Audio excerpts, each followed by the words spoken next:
Reports say a credit company breach may have exposed social security numbers, bank account details, credit card information, names, addresses, phone numbers, emails, and birth dates.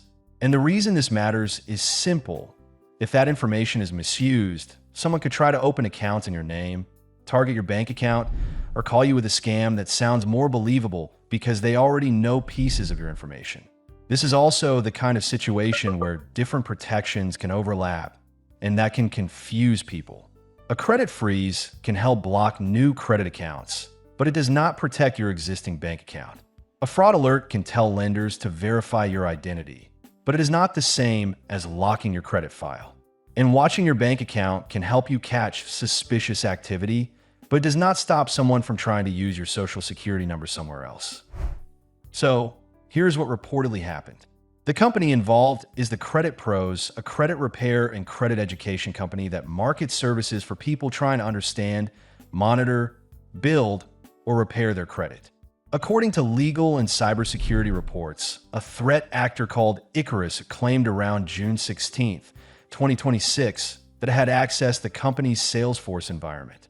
Salesforce is a business system many companies use to manage customer records, leads, payments, and support information. So if sensitive data is stored there as someone gets access, that could become a serious problem quickly.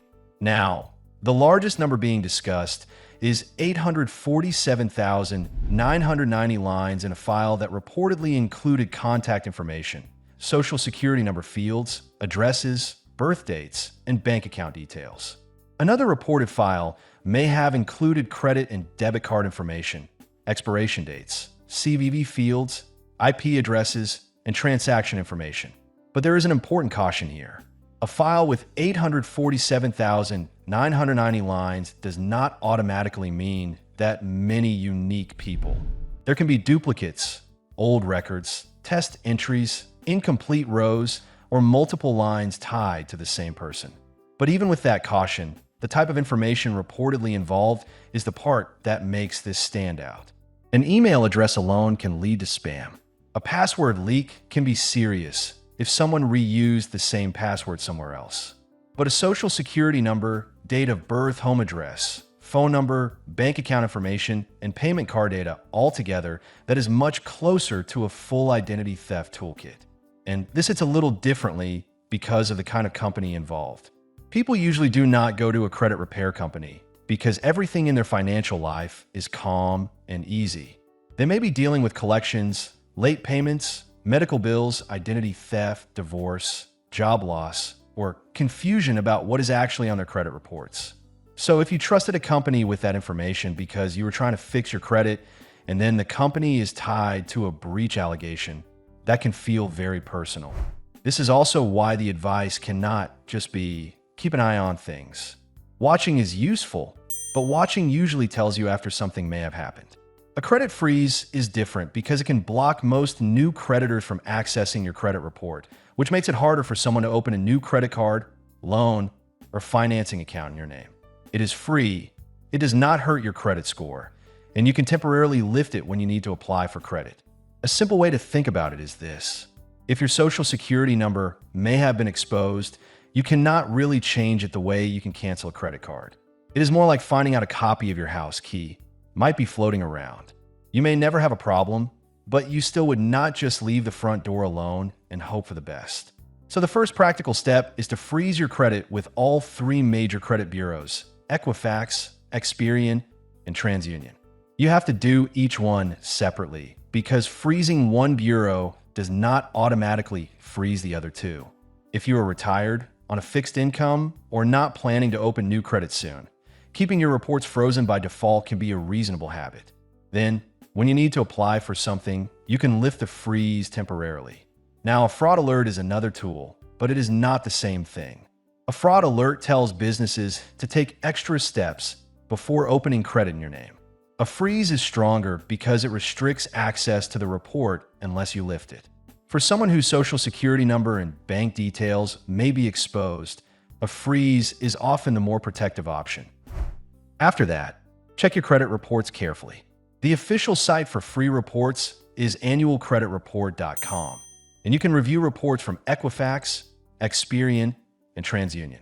Look for accounts you do not recognize, hard inquiries you did not authorize, addresses that are not yours, unfamiliar employers, or collection accounts that do not make sense. Do not just look at the credit score, because the report details are where you may catch early signs of fraud. Also, watch your bank and card accounts closely, especially if you ever gave payment or banking information to the company. Look for small test charges, strange transfers, unfamiliar ACH activity, or payments you did not authorize. Sometimes criminals try a tiny transaction first just to see whether the account works. If you see anything that does not look right, call your bank using the number on the back of your card or the official website, not a number from a random text or email. Now, this is where scams can get more convincing. If criminals have pieces of real information about you, they can call or email and sound legitimate. They might say they are from your bank, a credit bureau, the company involved, a law firm, or even a government agency. They may ask you to verify your social security number, bank login, password, or a code sent to your phone. That is a major warning sign. Also, the legal side is starting to move. Law firms have announced investigations, and a federal lawsuit was filed in Florida on June 19, 2026, naming the Credit Pros International as the defendant. But a lawsuit is not the same thing as a final finding. These are allegations, the company can respond, and the court process can take time. Consumers will still want answers about how many unique people were affected, what data was actually accessed, and whether credit monitoring or identity theft support will be offered. But for your own protection, you do not have to wait for a perfect official timeline before doing the basics. If your information was exposed but has not been misused, the Social Security Administration says you generally do not need to file an identity theft report just because your Social Security number was exposed. The practical move is to check, freeze, and monitor your credit. If someone actually opens accounts, makes purchases, or uses your information, then you move into identity theft recovery and start documenting everything. That documentation can matter more than people realize. Save any notices you receive. Take screenshots of suspicious transactions. Write down dates, names, confirmation numbers, and what each company told you. If you have to dispute a fraudulent account later, it helps to have a clean paper trail instead of trying to remember everything under stress. So, the bigger lesson here is uncomfortable but useful. You cannot personally secure every company that stores your information. You cannot control every database, every cloud account, every employee login, or every third-party tool. But you can reduce the damage if something goes wrong. Freezing your credit, reviewing your reports, monitoring your bank accounts, and being skeptical of unexpected calls are not panic steps. They are normal financial safety steps in a world where sensitive data moves through a lot of systems. So if you think you may be connected to the credit pros, treat this as a reason to act calmly and early.